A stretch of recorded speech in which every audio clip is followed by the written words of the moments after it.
comentário da 23 para trás, para que você possa entender a necessidade da lição número 24, ok?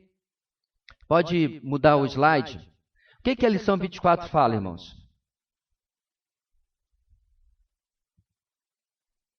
Pum. Pode passar. Bem, como vocês estão vendo aí, o grande objetivo da autoconfrontação, irmãos, não é apenas ajudar a mim mesmo, mas ajudar outros, certo? O que eu mais tenho visto no meio evangélico é conselho furado, é pitaco, né? É gente que fala porque ouviu o pregador que ele gosta, que geralmente não é lá muito bom, falar alguma coisa na internet, e aí repete aquelas frases. Não há realmente algo que parta primeiro da palavra, mas de uma vivência daquilo que está sendo passado. Para tanto, meus irmãos, há treinamentos em aconselhamento bíblico. Apesar que a sua apostila fala de curso 2, como se fosse continuidade desse aqui, nós não temos este curso, certo? Pelo menos não disponível no Brasil ou em português. Então, o grande objetivo é que você possa dar continuidade ao seu aprendizado, e para tanto nós temos, sim, no Brasil, aqui mesmo em Manaus, vários irmãos já estão participando, de um curso da ABCB, a Associação Brasileira de Curso de Conselheiros Bíblicos, certo? No qual já me formei e outros irmãos estão fazendo agora, cujo objetivo é exatamente esse, é que você possa servir outras pessoas. Agora, veja bem, irmãos, não sei se vai ser a experiência de todo mundo, mas foi a minha. Quando eu comecei a fazer esse curso, eu percebi que muito daquilo que eu estava aprendendo, primeiro eu precisava aplicar à minha vida. Eu precisava primeiro corrigir cursos da minha vida, entendimentos e visões um tanto quanto desequilibradas ou mal orientadas, para que depois eu pudesse ajudar outras pessoas, certo? Mas vamos falar sobre isso daqui a pouquinho. 1 de João 9, na sua apostila está João, mas não é 1 de João, precisa botar o número 1 aí na frente. Nós lemos o seguinte, vamos ler juntos, irmãos, esse texto? Vamos lá? Porque nisto consiste o amor a Deus, em obedecer aos seus mandamentos. E os seus mandamentos não são pesados. O que é nascido de Deus vence o mundo. E esta é a vitória que vence o mundo, a nossa fé. Quem é que vence o mundo? Somente aquele que crê que Jesus é o Filho de Deus. O aconselhamento bíblico, irmãos, parte do princípio que todo pecado pode ser, sim, vencido. E não há absolutamente nenhum que esteja fora do escopo da vitória ou de passar daquela situação na vida de qualquer ser humano. Muitas vezes os meios e as ferramentas que estão sendo usadas são inadequadas. E o aconselhamento bíblico tem como principal objetivo descobrir origens, certo? Causas, evidências desse pecado e cura bíblica para aquele pecado. Qual é o método, geralmente, que tem sido preponderante nas igrejas, pelo menos que a gente tem visto em muitas comunidades chamadas cristãs ou igrejas por aí? É feita uma mensagem, o camarada prega. E aí, diante daquela mensagem, se Deus está tocando na sua vida hoje, para mudar de vida, para largar isso daí e tal, não sei o que, quero vir aqui que eu quero orar por você. Aí a pessoa vai, né, às vezes em lágrimas, chorando até o altar. Detalhe, não existe altar na era cristã. Ponto, já começou errado por aí. Isso aqui não é altar. Isso aqui é uma plataforma com um pedação de madeira em cima do qual a gente prega a Bíblia. Não é altar, não tem altar. Isso aqui não é templo. Isso é um auditório onde nós nos reunimos. Já é um problema como que as pessoas criam coisas que não estão no Novo Testamento. Tá? Então vamos lá. A pessoa vem em lágrimas até o, entre aspas, altar. Esperando o quê? Que o sacerdote coloque a mão na cabeça dele, faça uma oração e aí todos os seus problemas acabaram. Eu chamo isso, irmãos, de teologia tabajara. Todos os seus problemas acabaram porque finalmente o sacerdote orou na sua cabeça, que você vê em prantos, né? E no dia seguinte está tudo igual. Passada a emoção, está tudo igual. Hoje à noite você vai ser desafiado a mudanças. Não quer? Não venha ao culto. A mensagem da palavra de Deus tem o objetivo de confrontar mesmo. A grande mudança acontece quando confrontado pela palavra, confrontado na ideia de fronte, na ideia de face, né? Eu sou confrontado com a palavra como um espelho, E a palavra de Deus mostra que eu estou com uma mancha de graxa aqui. E eu tenho que limpar a mancha de graxa. Ou uma face no dente, eu sei lá qual é o problema que ela vai revelar naquele espelho. E aí eu saio daqui convicto, torcendo para não acontecer o fenômeno da porta de igreja. Lembra que eu já falei? Que passa por ali. O culto foi sobre o quê? Sabe que eu não lembro? Passou por ali, acabou. Eu não vou nem arriscar perguntar qual foi o tema da mensagem do domingo passado. Talvez eu possa passar vergonha aqui, que está sendo gravado.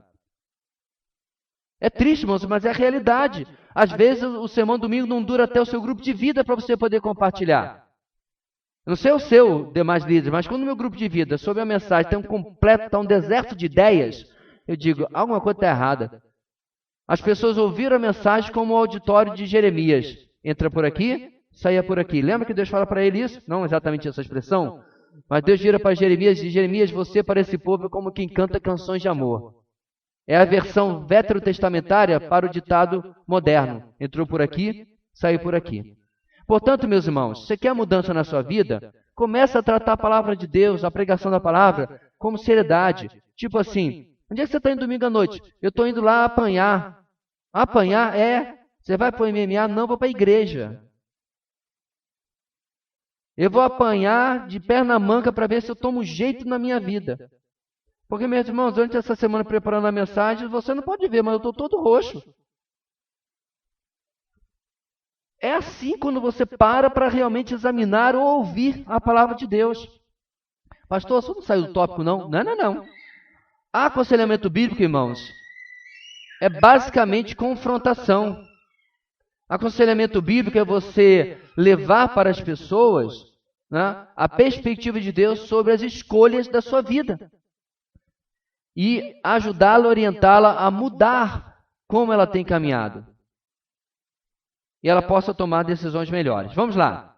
Na página seguinte, nós temos aquele enunciado inicial que diz o seguinte: este curso esforçou-se para ensiná-lo a confrontar a si mesmo de modo bíblico. Obedecendo ao Senhor em seu crescimento espiritual, você estará mais bem equipado para ajudar outros de modo que glorifique a Deus. E aí tem uma série de referências, tá? Então nós vimos isso o tempo todo, irmãos, cujo objetivo é botar a máscara em mim, para que eu possa botar a máscara em outra pessoa. Nós ficamos 23 lições, certo? 50 e tantas aulas, vendo apenas isso. Como eu paro de ser caridoso, bondoso com o meu próprio pecado. E começo a tratá-lo como ele realmente é. Essa criatura perniciosa, essa criatura peçonhenta que insiste em viver dentro de mim. Certo? Esse Resident Evil, não, o hóspede maldito que está lá dentro e eu tenho que matá-lo porque ele não vai ter pena de mim. O pecado, meus irmãos, não se negocia com ele. Olha, a gente tem convivido aí durante 10 anos, né? Tem até aniversário. Acho que agora a gente já pode ter tipo uma relação mais tranquila, tipo, pô, me dá uma chance aí. Não. Pensa, meus irmãos, em um psicopata, terrorista, assassino em massa. Esse é o seu pecado. O meu também. Ele não facilita. E o nosso objetivo durante todas essas semanas, todos esses meses, foi apenas trazer-nos a essa convicção. E agora, poder ajudar outras pessoas nisso. Na página seguinte, irmãos, nós temos um outro quadro que diz: a responsabilidade e o privilégio de oferecer soluções bíblicas para vencer os problemas da vida pertencem ao corpo de Cristo. Ou seja, problemas não orgânicos são tratados com a palavra de Deus, apenas. Não há absolutamente nenhuma ciência humana que suplante a palavra de Deus. Naquilo que alguma ciência humana fizer alguma interseção com a palavra de Deus, a palavra de Deus chegou primeiro. Por que eu sei disso, irmãos? Porque o Salmo 119 diz: a tua palavra, Senhor, está para sempre firmada nos céus. Ela é eterna. Todos os outros acertos que alguma ciência humana ou opinião humana tenham feito, fizeram depois da palavra de Deus. Então a palavra de Deus é o instrumento que nós temos disponível. O que é aconselhamento bíblico? Para tanto, irmãos, você tem aí uma consulta a mais, que é o suplemento 1, ok? O que faz o aconselhamento ser bíblico, e o suplemento 11, que está no final da nossa apostila, que você pode ler em casa. Vamos lá. O aconselhamento bíblico é a restauração cuidadosa daqueles que caíram em pecado, servindo-se da confrontação em mansidão, tendo como alvo a mudança. Ou seja, o objetivo não é um bom bate-papo tomando bolinhos e café no final da tarde. O objetivo é mudança. É saber se a pessoa realmente está não apenas arrependida do seu pecado, ciente da gravidade dele, mas disposta a mudar.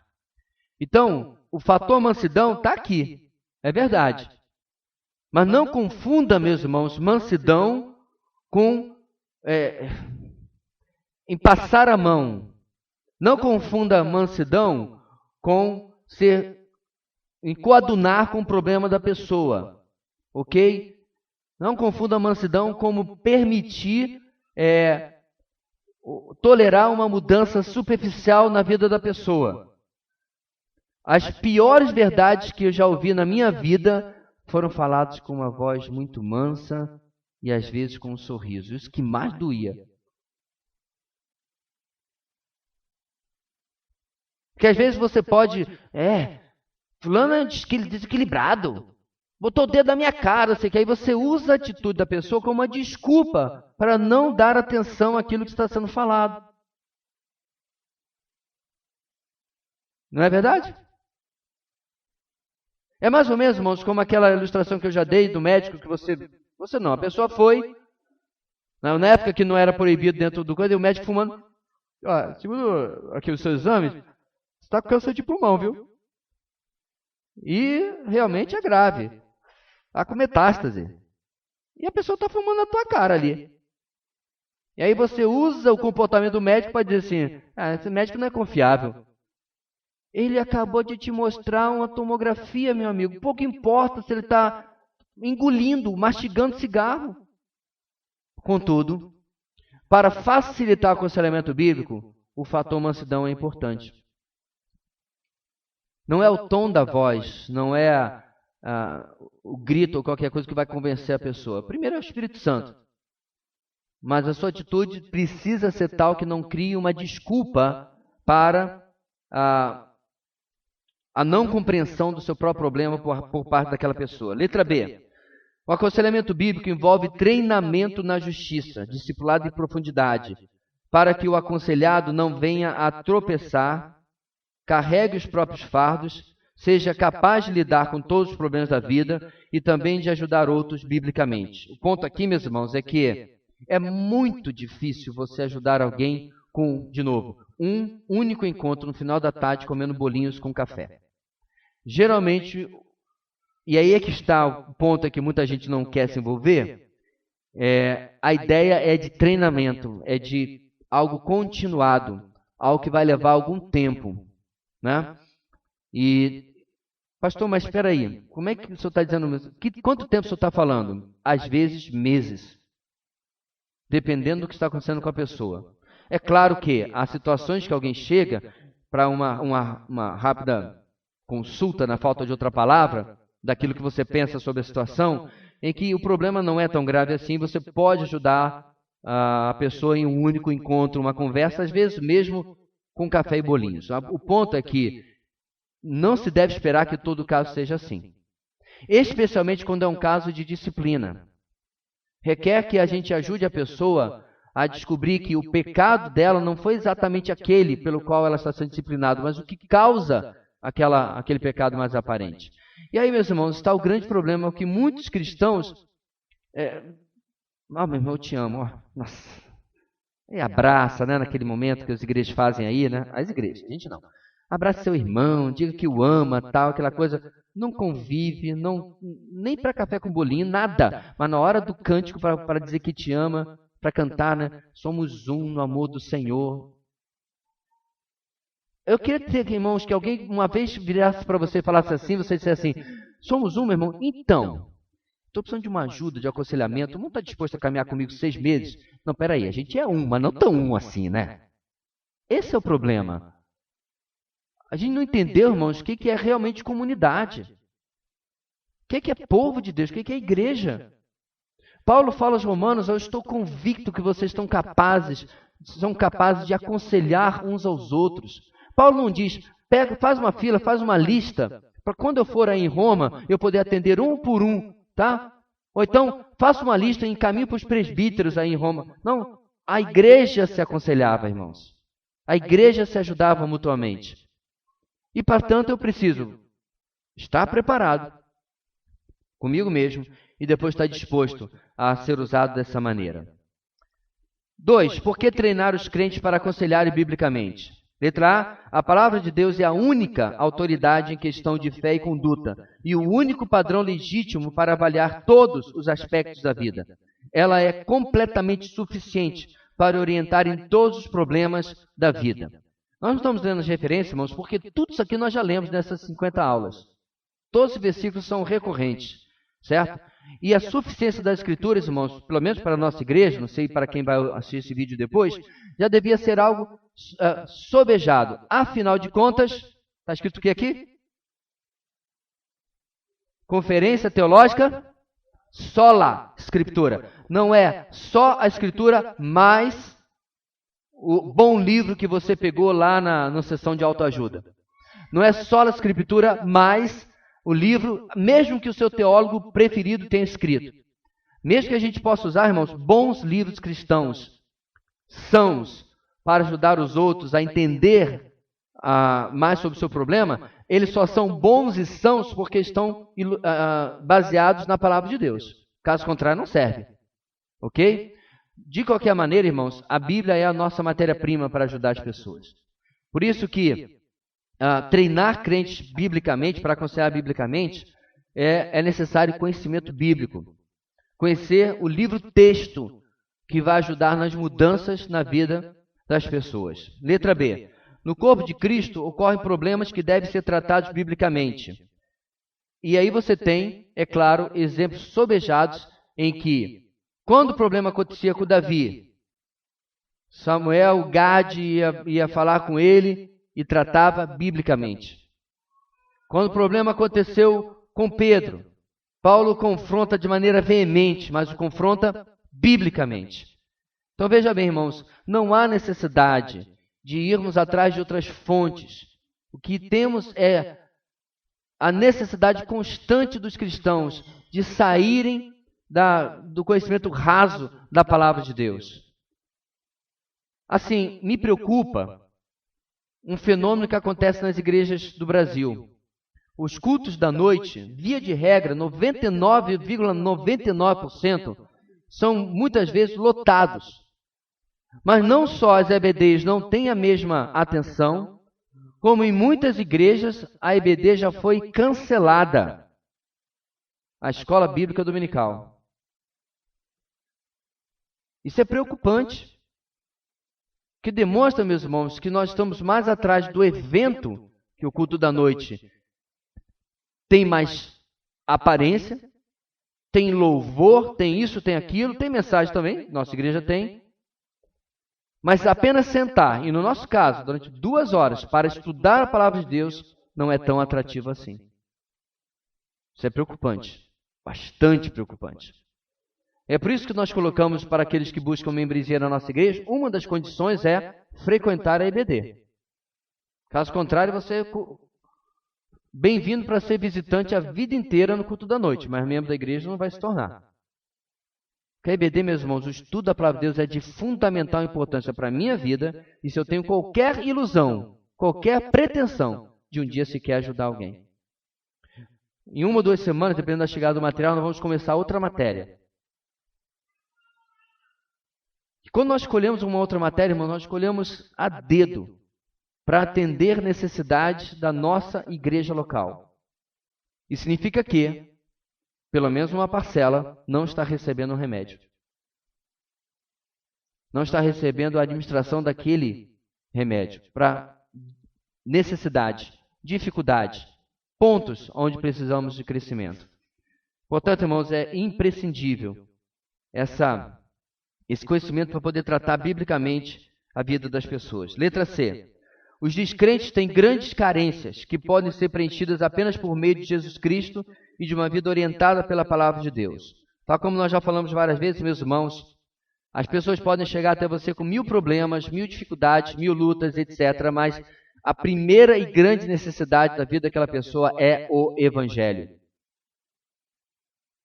Qualquer aconselhamento bíblico, e não acontece com grande frequência, mas acontece, que uma pessoa descrente pede para mim qualquer ajuda, eu começo com o Evangelho.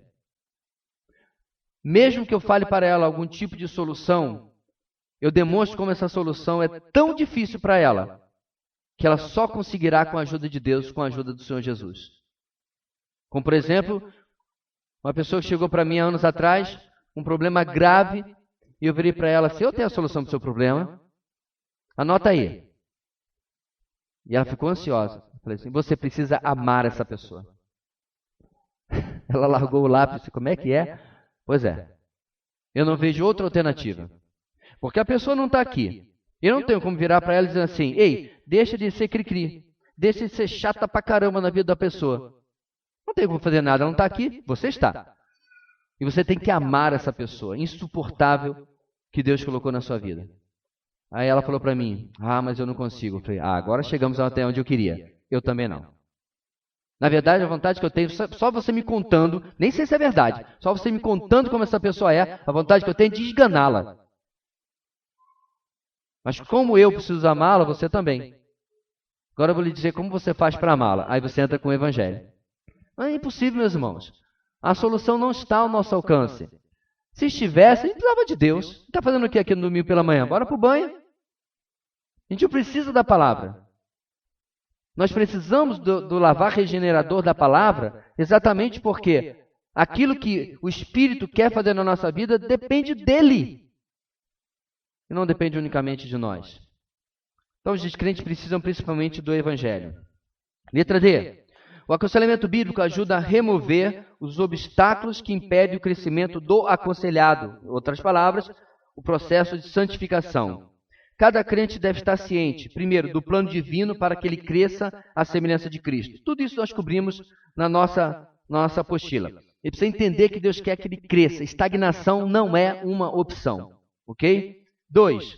Da batalha espiritual e do método de Deus para operar mudanças bíblicas numa vida através das provações. Então, Deus permitiu essa luta na sua vida porque tem uma área que precisa ser tratada. Então, por exemplo, se Deus coloca uma pessoa quase impossível de amar na sua vida, ao seu ver, é porque Deus está tratando o que? A falta de amor na sua vida. Se Deus coloca uma pessoa imperdoável na sua vida, porque ela está tratando exatamente a dificuldade de perdoar que você tem na sua vida. Certo? Então, por exemplo, se você tem falta de paciência, Deus vai colocar pessoas que vão testar a sua paciência, meu querido. Porque para pensar, lá estava você orando: Senhor, me faz uma pessoa mais paciente, Deus. Ok. Que outro jeito existe de eu me tornar uma pessoa paciente do que Deus colocar pessoas que testem a minha paciência na minha vida? Você conhece? A questão, irmãos, é que nós queremos a teologia tabajara. A gente quer alguma coisa que Deus faz, né? Estalou o dedo, é uma manopla, né? As pedras do infinito, ele estala. E o que desaparece da sua vida? Vira aquela fumacinha? A impaciência. Que lindo, né? Não funciona assim. E é o nosso papel no aconselhamento bíblico, irmãos, mostrar à pessoa o processo de Deus, o método de Deus para operar mudanças bíblicas. 3. Do perigo, temos que cada crente estar ciente do perigo dos ensinamentos falsos, tá faltando um S aí, dentro da igreja. Especialmente quando estes negam a Jesus Cristo ou apresentam soluções não bíblicas para os problemas, certo? Então vamos para o encontro, porque o encontro é tremendo. Você lembra, né? O encontro é tremendo. Aí o camarada vai para aquele fim de semana de imersão espiritual. Até aí não está tão ruim, não. Vai lá e tem muito choro e muita mão na cabeça. E aí agora vai. Aí passa uma semana, às vezes nem isso, né? Ou alguns dias e a vida vai paulatinamente voltando à mesmice. Por quê, irmãos? Soluções micro-ondas não funcionam. Não tem como você pegar uma planta, tá? Você está com a plantinha desse tamanho, o que você vai fazer? Vou botar 8 quilos de adubo aqui nela. No dia seguinte ela está mortinha. Porque não funciona assim, as coisas têm um tempo, têm um processo. E o processo de Deus, meus irmãos, às vezes leva bastante tempo. Eu falava com alguém outro dia que José só teve que passar por tudo aquilo que ele quis, porque o que Deus tinha para José foi revelado lá atrás nos seus sonhos. Não é os sonhos de José. É Deus que deu aquela revelação sobre o que ele iria fazer com a vida de José. Qual o objetivo que Deus revelou aquilo? Revelar principalmente o próprio coração daquele rapaz, daquele adolescente, que era um coração mimado, cheio de si, vaidoso. Pastor, está falando isso de um herói bíblico? É? Ele teve que comer o pão que Potifar amassou para se transformar depois em alguém que podia ocupar o segundo cargo mais importante do mundo. O Egito era a potência do planeta Terra. E ele se transforma no segundo homem mais poderoso do mundo. Só que agora ele é um homem quebrantado. O grande problema, irmãos, é que nós queremos ficar do lado de Faraó. Só não queremos experimentar a prisão egípcia.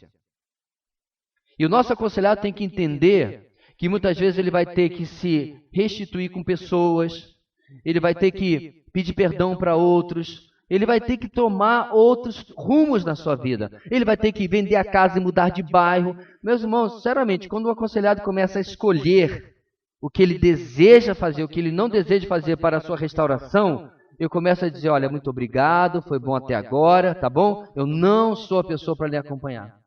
Essa semana, algumas semanas atrás, depois de levar o bolo por 2 vezes, eu falei para a pessoa com muita seriedade, se quiser posso até ler o texto aqui. Quem quer arranja meios, quem não quer arranja desculpas. Quando você estiver falando sério sobre a sua recuperação, eu estou à sua disposição, não vou falar porque está gravando, tarará, tarará, número tarará, tarará, e estou à sua disposição. Porque, meus irmãos, meu tempo é muito precioso. E eu não tenho tempo para quem não quer realmente mudança na sua vida. Mas para quem no começo parecia que queria, estava reservado todo dia na semana o horário exato para a pessoa ir lá em casa. Quando a pessoa começou a me dar bolo uma vez, começou a dar bolo 2 vezes, nem sequer satisfação dava. E agora eu nem espero mais. Se quiser, tem que me avisar. Ó, queria retomar e agora eu vou levar a sério. É o que eu falei, não adianta você tentar obrigar um viciado a largar a bebida ou a maconha, ou torcer para o time que quase cai para a segunda divisão. Você tem que deixar que a pessoa perceba o seu problema. Continuando, irmãos. Letra E. Todos os crentes espirituais, aqueles que andam pelo Espírito e são fiéis em confrontar a si mesmos, os crentes espirituais, estão aptos para admoestarem, que é a palavra para aconselharem uns aos outros, e Deus lhes ordena que restaurem, corrijam outros, ok? Então, o que a letra E está nos dizendo, irmãos? A pessoa que está disposta a colocar a máscara de oxigênio em si primeiro, pode ajudar qualquer outra pessoa, tá? Primeiro eu me confronto. Primeiro estou disposto a, periodicamente, constantemente, tratar os pecados na minha vida. Porque veja bem, meus irmãos, inclusive na leitura anual, eu me lembro quando nós lemos com os meninos, né? Quando o templo de Jerusalém está sendo consagrado, e aí Salomão diga, se alguém pecar, porque não há quem não peque, lembram dessa parte?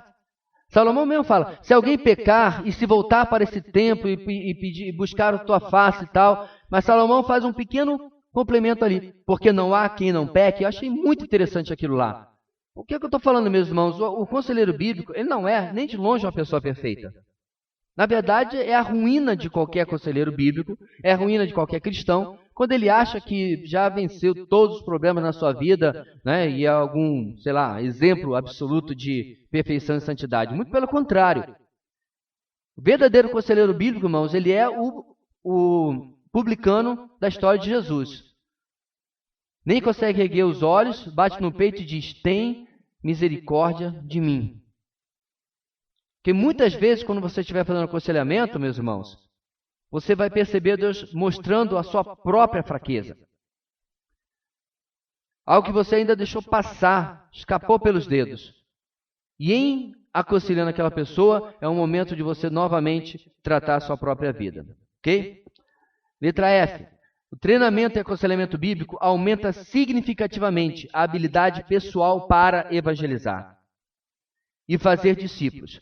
Assim como o médico faz o diagnóstico de uma doença, você será capaz de mostrar a relevância das boas novas de Jesus Cristo e a aplicação das Escrituras quando lidar com o entendimento do problema e análise da situação. Certo? Então, treinamento e aconselhamento bíblico, o hábito, o costume de ajudar os irmãos também é uma grande ajuda na questão do evangelismo. Letra G.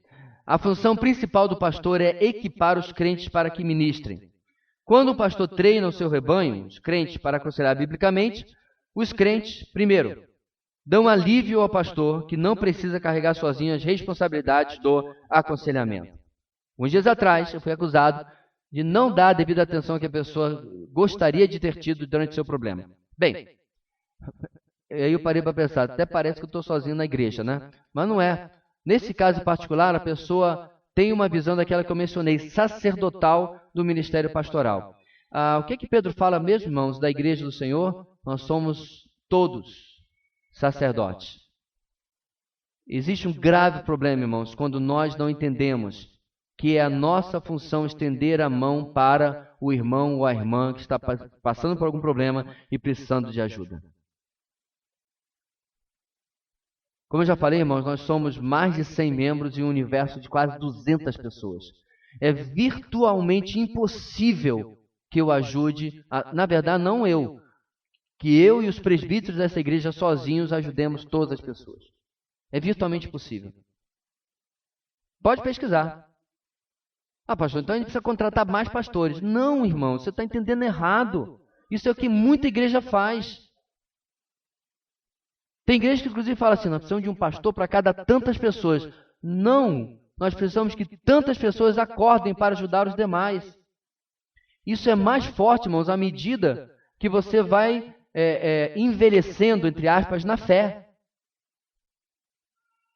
Você já tem 5, já tem 8, já tem 10 anos de vida cristã.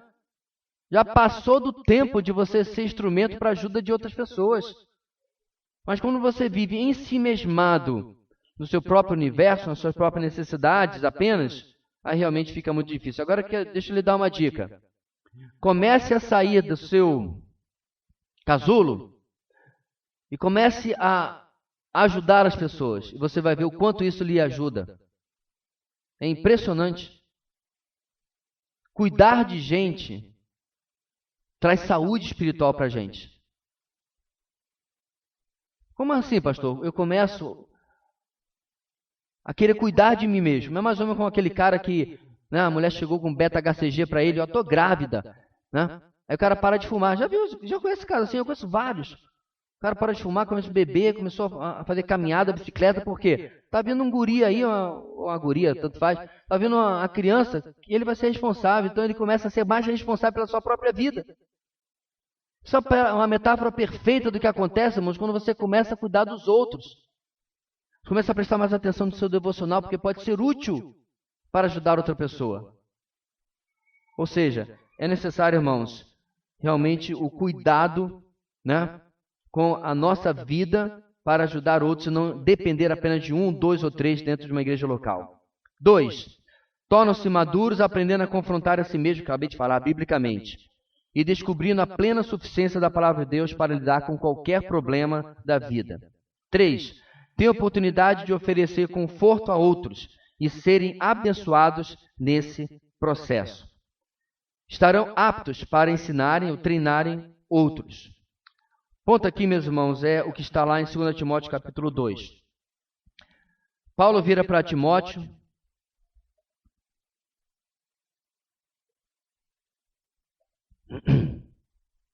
Paulo vira para Timóteo e diz, Timóteo, o que você recebeu de mim, transmite a homens fiéis, idôneos, para que transmitam a outros.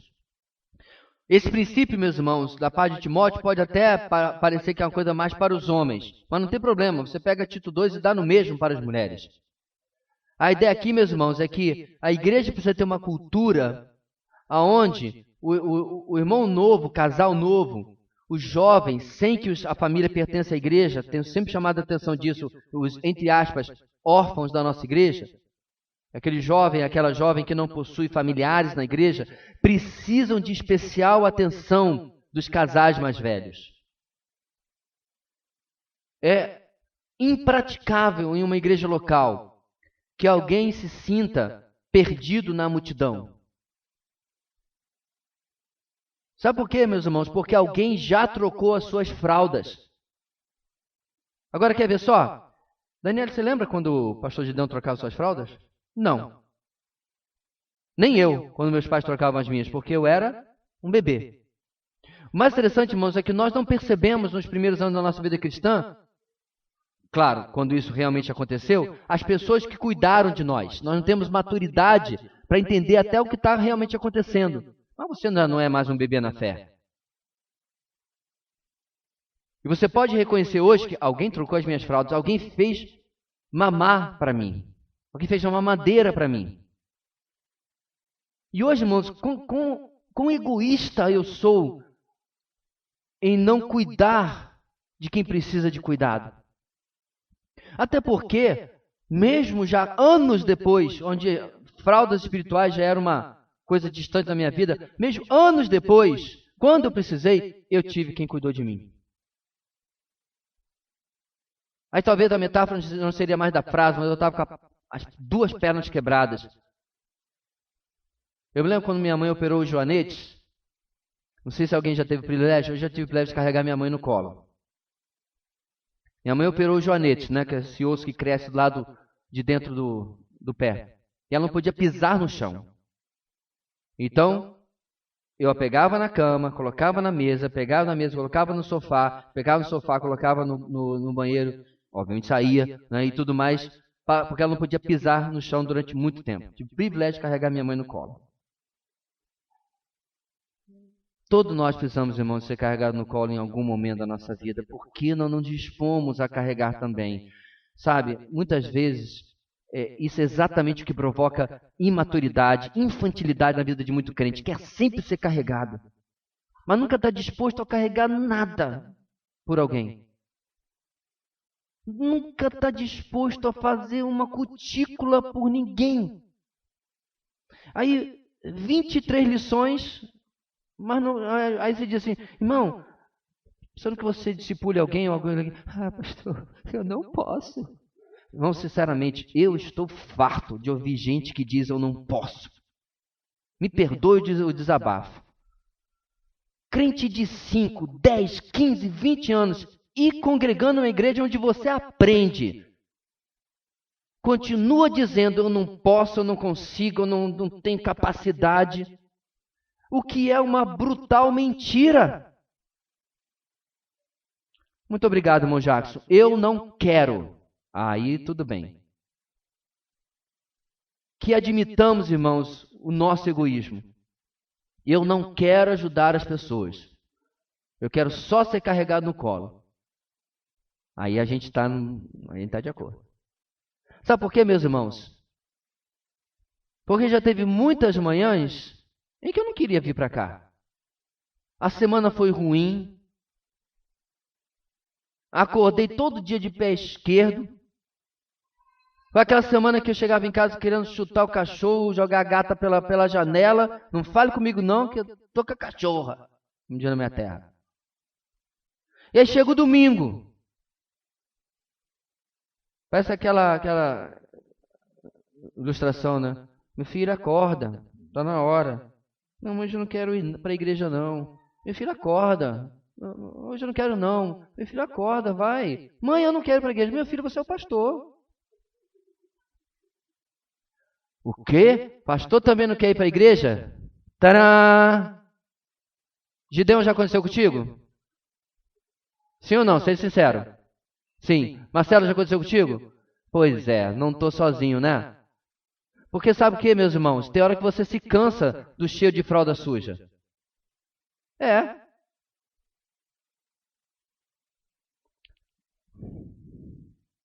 Mas aí você lembra que teve alguém que não pensou um segundo em deixar o lugar mais maravilhoso que existe no universo para cuidar das minhas fraldas suas e das suas também numa cruz. Mas o pensamento passa pela mente, sim. Então, meu irmão, saia da sua zona de conforto. Pastor, mas eu não posso dar porque eu estou com uma dor. Pendura a tua dor no fiado em algum lugar. Talvez nenhum cravo na cruz. Lá tem um bom lugar para pendurar. E vá cuidar da dor do outro. Você vai ver como a sua dor vai se transformar rapidinho em alguma coisa sem significado. Sirva. Se você precisar, meu irmão, recite todo santo dia Marcos 10, 45. Porque o próprio Filho do Homem não veio para ser servido, mas para servir e dar a sua vida em resgate de muitos. Cônjuges, não atrapalhe o seu marido, a sua esposa, para servir.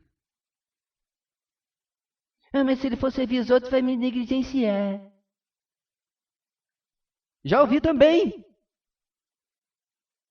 Pastor, não pode, porque agora temos filho novo, agora temos casamento novo, agora eu sou a prioridade da vida dele ou dela. Eu não estou me referindo, irmãos, àquele caso em que o homem ou a mulher vai com a morada dentro da igreja. Não é isso, não. Eu estou me referindo a coisas pontuais. Ministérios, oportunidade de servir, que acontecem uma vez por semana, uma vez por mês, uma vez por semestre. E cônjuges, nesta igreja, já criaram dificuldade para o marido ou para a esposa poder servir. Isso é triste, irmãos. É a pessoa que quer sempre ser carregada, mas nunca está disposto a carregar ninguém. Agora eu vou lhe garantir, meus irmãos, o aconselhamento bíblico é uma experiência absolutamente fantástica. Porque você descobre que apesar de você, Deus em sua graça e misericórdia e pelo poder do seu Espírito, levou a pessoa do ponto A até o ponto B. Se alguém lhe perguntar assim, escreva um livro, dá um testemunho de como você foi instrumental, fundamental na transformação dessa pessoa. Sabe qual é a resposta que você vai dar? Meu irmão, não tem a mínima ideia de como isso aconteceu. Eu só apontei para a palavra e o Espírito fez uma obra. Às vezes demorada, mas fantástica na vida daquela pessoa. Obra real, não uma mera oração na cabeça. Para terminar, irmãos, ponto 3, eu até escaneei, mas a gente não vai passar por esse gráfico.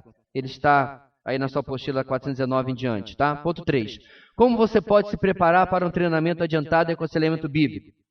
Bem, faça um curso de treinamento em evangelismo pessoal e, se possível, frequente o 2, que é o curso que eu mencionei aqui, que nós não temos em português. Então, vamos substituir isso aqui, irmãos? Em maio do ano que vem, provavelmente, a enorme distância de 800 quilômetros, você que vai em Manaus para ver o Encontro das Águas, para ir para aquele hotel de selva, você que vai em Manaus para ver o parente, ou apenas para passear em, eu não lá das cachoeiras, Presidente Figueiredo, você tem a oportunidade também de viajar e passar uma semana em um curso de aconselhamento bíblico. O que eu estou falando é que quase sempre nós aqui em Boa Vista vamos a Manaus na primeira oportunidade que temos, né? Tem gente que nunca vi, 2, 3 vezes por mês está indo para Manaus. Eu não sei que encanto que tem. Não tenho nada contra Manaus, irmãos, mas é só uma cidade e, aliás, o trânsito está horrível. O ponto aqui, agora você tem um motivo bom, real, útil ao seu trabalho ministerial, que é ir fazer este curso, da qual eu não lembro, 10 ou 12 pessoas da nossa igreja já estão fazendo. Certo? No meu caso da minha esposa, e até de alguns irmãos agora que preferiram porque esse ano não teve Manaus, nós fomos até Águas de Lindóia fazer. Então, se você está assistindo esse vídeo, hello, você tem Águas de Lindóia para quem mora no Sudeste, você tem Fortaleza para quem mora no Nordeste e para o Norte fica em Manaus. Além da ABCB, irmãos, a Associação Brasileira de Conselheiros Bíblicos, você tem cursos da editora Nutra, certo? Que é a única editora especializada em aconselhamento bíblico no Brasil, só trabalha com livros nesta área. A Nutra também tem cursos ao redor do Brasil, com certeza as pessoas podem se informar na internet, ok? Depois o Jairo Cáceres lá do Nutra me passa o meu jabá da propaganda que eu fiz, tô brincando. Amigão meu. Letra B. Aquilo que você aprendeu durante esse curso pode ser aplicado passo a passo na prática do aconselhamento bíblico, para ajudar outros a lidarem com seus problemas biblicamente. Os procedimentos que você vai adotar devem ter fundamento bíblico, pois, nas palavras de Jesus, o que é nascido da carne é carne, e o que é nascido do Espírito é Espírito. João 3,6, e o Espírito usa a palavra para convencer. Vamos para a letra C, irmãos, aí. Aqueles que aconselham biblicamente precisam seguir passos específicos, assim como o médico precisa seguir alguns passos básicos para alcançar o seu propósito. Então vamos lá. Você chega lá, uma dor, né, abdominal no pronto-socorro, certo? Aí chega o médico e diz, para a sala de cirurgia com ele agora mesmo. E você, ou ele é adivinho, é virtualmente impossível tal cena acontecer, certo? Infelizmente os médicos da nossa igreja não são aqui para confirmar, mas eu tenho certeza que eles confirmariam. Você precisa de quê, irmãos, antes de mandar alguém para a sala de cirurgia? Exames. Exame físico, um raio-x, uma tomografia, alguma coisa para descobrir, né? Mesmo que você pergunte para a pessoa onde é a dor, no quadrante inferior direito do abdômen. Alguém sabe o que é isso? Apendicite, certo? Mesmo assim, ele não vai sair cortando você, ele vai pedir algum tipo de exame, no mínimo ultrassom, para ver se, ou no mínimo exame de toque. Tocou aqui, a pessoa uivou na quinta nota, é quase certo que é apendicite, certo? Mas tem que ter algum exame. Ninguém entra pela porta do pronto-socorro e vai para a cirurgia, né? Numa dor abdominal, quero me referir, né? Ele chegou com a cabeça aberta, provavelmente vai para a cirurgia sim. Não é isso que eu estou me referindo, tá? Então, irmãos, o ponto aqui é que há um processo para se fazer. E esse processo é muito semelhante àquilo que nós vimos, tá? Mas é importante o treinamento apropriado para tanto, e inclusive o quadro que você tem na próxima página de diante ajuda nisso daí. Observe os procedimentos básicos no aconselhamento bíblico, que está na página seguinte.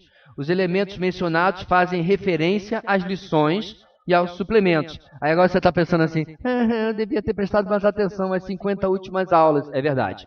Porque está tudo detalhado aqui, irmãos, de como ajudar alguém enquanto eu me ajudava em autoconfrontação. 2. Um diagrama de diagnóstico para o aconselhamento bíblico, discipulado em profundidade, mais detalhado será apresentado nesse curso que eu falei que nós não temos, mas esses que eu mencionei também fornecem. Agora olha a letra D, irmãos, para nós terminarmos. Voltando aos procedimentos básicos no aconselhamento bíblico, compare os passos ali apresentados com os procedimentos que foram usados ao longo deste curso no aconselhamento de Antônio e Maria. Lembra que nós tínhamos um estudo de caso no final de cada lição, lá pela metade do nosso curso? O nome do estudo de caso é O Marido de Maria a Deixou. Então, se você realmente aproveitou esse curso e leu esses estudos de caso, né, os episódios desse estudo de caso, você viu que ele levou semanas. Tá? Então, quando a Maria chega dizendo, meu marido me deixou, era o começo de um aconselhamento, começo de um acompanhamento longo, que às vezes, irmãos, pode ou não contar com ambos os cônjuges. Então, tudo isso nós aprendemos na prática, é verdade também, mas estudando sobre aconselhamento bíblico, ok? Então, eu quero terminar, meus irmãos, dando a você um grande incentivo. Ano que vem, eu apenas torço que não caia na mesma data, a nossa conferência, será em maio. E eu torço para que não caia na mesma data do aconselhamento, porque a nossa eu não tenho como mudar a data, porque o nosso convidado, né, foi muito difícil para reservá-lo, nosso palestrante, mas querendo Deus que não caia na mesma data, acho que eu já vou até me adiantar e mandar a nossa data para os organizadores pedindo que eles não batam, né? Vai ser muito perto da nossa conferência. E eu sei que ir para Manaus tem alguma despesa sim, né? Então se programe. É importante, meu irmão, que você aproveite todas as oportunidades para investir na sua vida, para abençoar e ajudar outras pessoas. Líderes de grupos de vida. Nós temos na pessoa dos nossos líderes, e líderes de ministério também, a ilustração de Êxodo capítulo 18. O que acontece em Êxodo capítulo 18? Moisésão está lá, né? Não vou dizer debaixo de um sol a pino, porque tinha a coluna de nuvem dando sombra, mas, enfim, no desertão lá e a fila de gente para ele julgar. E aí o sogrão chega, Jetro, e diga, rapaz, isso aí não está certo, você está cansando a você e esse povo. O que você tem em mente, sogrão? Estabelece líderes aí, eu não lembro como ele faz, líderes de 100, de 50, de 20, de 10. Ele faz escalonamentos dentro do povo que já tinha 2 milhões e blau de pessoas. E eles iam julgar as causas menores e as realmente graves. Moisés, não estou me fazendo referência a mim, o líder iria julgar. Lembra do texto? Pois é, irmãos. Mas para que isso funcione, esses líderes de grupo de vida, de ministérios, etc., e nós mesmos espalhados, precisamos de capacitação. Ok? Na nossa livraria, na nossa biblioteca, nós temos ótimos livros sobre aconselhamento bíblico. Eu vou dizer uma coisa para você, meus irmãos. Mesmo que você caia no egoísmo de achar que não pode, não deve, não quer ajudar ninguém, pais, sem um bom conhecimento de aconselhamento bíblico, paternidade se transforma em uma tarefa hercúlea e muito difícil. Você vai continuar tratando o exterior do seu filho e não o coração, para emprestar a frase de Ted Tripp. É tratando biblicamente que você começa a mostrar ao seu próprio filho a realidade do coração dele ou dela, e para tanto é necessário aprendizado. Ok? Bem, nós vamos ficar por aqui. Eu sei que tem esse gráfico, até escaneei, mas nosso tempo não permite. Você pode examiná-lo na apostila, tirar xerox se você não tem. Esse gráfico aí ajuda bastante. Irmãos aqui, irmãos lá na gravação, esse é o nosso final, nosso curso de aconselhamento bíblico. Essa apostila e os vídeos estão agora perpetuados para você utilizar quando você quiser. E eu aconselho que isso se transforme em um hábito anual da sua vida. Eu não sei como você vai fazer, não sei qual tempo você vai encontrar, mas uma coisa eu sei. Todos nós precisamos de manutenção na nossa vida espiritual. Pastor, se eu quiser fazer esse manual, não tem problema. Mas faça. Mantenha um hábito de confrontar a si mesmo, constante na sua vida. Eu tenho certeza que você colherá os frutos disso. Amém? Bem, semana que vem, meus irmãos, nós não teremos EBD, porque o nosso material não chegou, então nós vamos aproveitar essa providência de Deus e nós vamos ter um domingo das famílias, como nós já tivemos várias vezes, ok? Provavelmente já amanhã as pessoas vão ser contactadas, né, e tudo mais, através dos grupos de vida. Vamos colocar isso já em ação, talvez já até hoje, e vamos fazer o sorteio e a distribuição das mesmas regras que nós sempre fizemos. Famílias vão se encontrar no domingo para um tempo de comunhão, com a única condição que não sejam dos mesmos grupos de vida, que já se veem toda semana, ok? O meu estímulo a você é que você participe, certo? Envolva os jovens da nossa igreja também, que porventura não tenham família aqui na nossa igreja. E aí, no domingo seguinte, nós vamos começar a matéria, a comunidade centrada no Evangelho. Com certeza aí o material até lá já terá chegado. A transportadora não conseguiu cumprir o prazo para essa semana, ok? Vamos ficar de pé, meus irmãos, e orar, encerrando o nosso tempo aqui essa manhã. Muito obrigado pela sua paciência, pela sua audiência. Obrigado pelo acompanhamento, eu espero que tenha sido bênção na sua vida, eu e todos os demais professores que passamos aqui por essa matéria. Oremos. Deus querido, nós te agradecemos porque, mesmo que estivéssemos sozinhos, náufragos numa ilha com a tua palavra, já seria suficiente para que teu Espírito confrontasse o nosso pecado. Muito obrigado, Deus, porque nós podemos ser instrumentos também para auxiliar e ajudar irmãos naquilo que eles mesmos estão lutando. Pedimos, ó Deus, que tu nos ajude, nos oriente a não ficarmos ou vivermos vidas ensimesmadas, mas que depois de confrontar e trabalhar as lutas e dificuldades e até mesmo pecados escravizadores em nossas vidas, sejamos instrumentos para auxiliar outros. Muito obrigado, ó Deus, que possas nos usar e nos capacitar desta maneira. É o que oramos em nome de Jesus. Amém.